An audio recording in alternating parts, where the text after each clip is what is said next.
चांदनी और दोस्ताना भूत भाग 3। हवेली का रहस्य गहराया। गांव में अब सब कुछ बदल चुका था।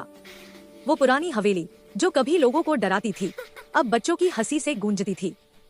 जहां कभी सन्नाटा और डर का साया रहता था, अब वहां दोस्ती और मुस्कान की कहानियां सुनाई देती थी। और इस बदलाव की वजह थी चांदनी और उसका प्यारा दोस्ताना भूत। हर शाम जब सूरज डूबता, चांदनी और भूत हवेली में मिलते, खेलते, बातें करते और पुराने खिलौनों के साथ नई कहानियां बनाते। गांव के बच्चे अब डरते नहीं थे, वो भी हवेली के बाहर खेलते और अक्सर कहते, वो तो चांदनी की हवेली है, वहाँ भूत नहीं, दोस्त रहते हैं। लेकिन एक शाम जब चांदनी हमेशा की तरह हवेली पहुंची, तो उसे कुछ अजीब लगा। हवेली के पीछे वाला हिस्सा थोड़ा सा झुका हुआ था, दीवार पर दरारें नजर आ रही थी और उन दरारों से हल्की नीली रोशनी झलक रही थी, जैसे अंदर कुछ चमक रहा हो। चांदनी ने पुकारा, दोस्त, तुम कहाँ हो? पर कोई जवाब नहीं आया। वो थोड़ी घबरा गई।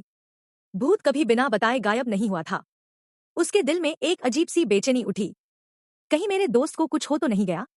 रात के 12:30 बजे वो टॉर्च लेकर दोबारा हवेली की तरफ निकली। चांदनी के कदमों की आवाज हवेली की पुरानी सीढ़ियों में गूंज रही थी। हवा भारी थी, जैसे दीवारें खुद कुछ कहना चाहती हों। अचानक उसे पीछे से किसी के रोने की आवाज सुनाई दी। वो झटके से मुड़ी, टॉर्च की रोशनी पीछे फेंकी, लेकिन वहां कोई नहीं था। कौन है वहां? उसने डरते हुए कहा। धीरे धीरे दीवार पर एक छोटी सी परछाई उभरी। वो किसी बच्ची की लग रही थी। और तभी एक धीमी आवाज आई, डर मत, मैं मीरा हूं। कभी इस हवेली में रहती थी, लेकिन अब कोई मुझे याद नहीं करता। चांदनी हैरान रह गई। उसे याद आया, पिछली बार हवेली के तहखाने में उसे एक पुरानी चिट्ठी मिली थी, जिसके नीचे लिखा था, तुम्हारी मीरा। मीरा, उसने कहा, क्या तुम वही हो? आवाज ने कहा, हाँ, मैं वही मीरा हूँ। मेरे खिलौने इस हवेली में रह गए थे। जब तक वो यहाँ है, मैं भी यहाँ बंधी हुई हूँ। चांदनी ने कहा, मीरा, मैं तुम्हारी मदद करना चाहती हूँ। अगर मैं तुम्हारे खिलौने ढूंढ दूँ, तो क्या तुम आजाद हो जाओगी? मीरा की परछाई कुछ पल के लिए चमकी और बोली, अगर तुम सच में मेरी दोस्त बनना चाहती हो, तो मेरे खिलौने ढूंढ दो। वो मुझे यहाँ बांधे हुए हैं। चांदनी ने बिना सोचे कहा, ठीक है मीरा, मैं वादा करती हूँ, तुम्हें आजाद कराऊंगी। वो हवेली के हर कोने में ढूंढने लगी। पुराने बक्से, टूटी हुई अलमारियां, फटे पर्दे और धूल भरे खिलौनों के ढेर के बीच वो खोज में जुटी रही। हर बार जब वो कोई खिलौना उठाती, उसे कुछ अजीब सा महसूस होता, जैसे किसी और दुनिया की झलक। कभी उसे छोटी मीरा हंसती हुई दिखती, कभी अपने पापा से झूला झुलाती, कभी अपनी माँ के साथ कहानी सुनती हुई।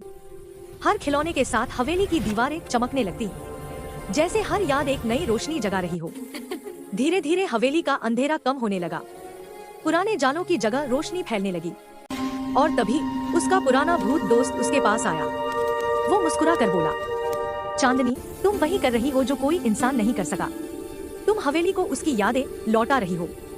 चांदनी ने मुस्कुराते हुए कहा, हम मिलकर मीरा को आजाद करेंगे। आखिरकार उसे एक पुराना टेडी बियर मिला, धूल में ढका हुआ, पर अब भी प्यारा। उसके गले में एक दिल के आकार का लॉकेट था। जब चांदनी ने लॉकेट खोला, उसमें एक फोटो थी, छोटी मीरा अपने माता पिता के साथ मुस्कुराती हुई। अचानक हवेली में हल्की हवा चली, रोशनी तेज हुई और मीरा की आत्मा सामने आई। अब वो डरावनी नहीं, बल्कि बिल्कुल शांत और प्यारी लग रही थी। वो मुस्कुराई और बोली, धन्यवाद चांदनी, तुमने मेरा बचपन लौटा दिया। अब मैं आजाद हूँ। हवेली के अंदर एक चमक फैल गई, दीवारों की दरारें भर गईं, पुराना फर्श चमकने लगा और हवेली फिर से वैसी ही सुंदर लगने लगी जैसी कभी थी। भूत ने कहा, अब हवेली पूरी तरह मुक्त है, लेकिन तुम्हारी हिम्मत और दयालुता इसे हमेशा रोशन रखेगी। चांदनी ने आसमान की तरफ देखा, वहाँ 2 चमकते तारे थे। वो समझ गई, ये उसके दोनों भूत दोस्तों की आत्माएं हैं, जो अब आसमान से उसकी रखवाली कर रहे हैं। वो मुस्कुराई और धीरे से बोली, अब कोई डर नहीं, क्योंकि सच्ची दोस्ती डर से भी बड़ी होती है। डर को मिटाने की सबसे बड़ी ताकत दयालुता और समझ है। कभी कभी जो आत्माएं डरावनी लगती हैं, वो सिर्फ अपनी अधूरी कहानी सुनाना चाहती हैं। अगर हम दिल से सुने, तो डर भी एक सुंदर याद बन सकता है।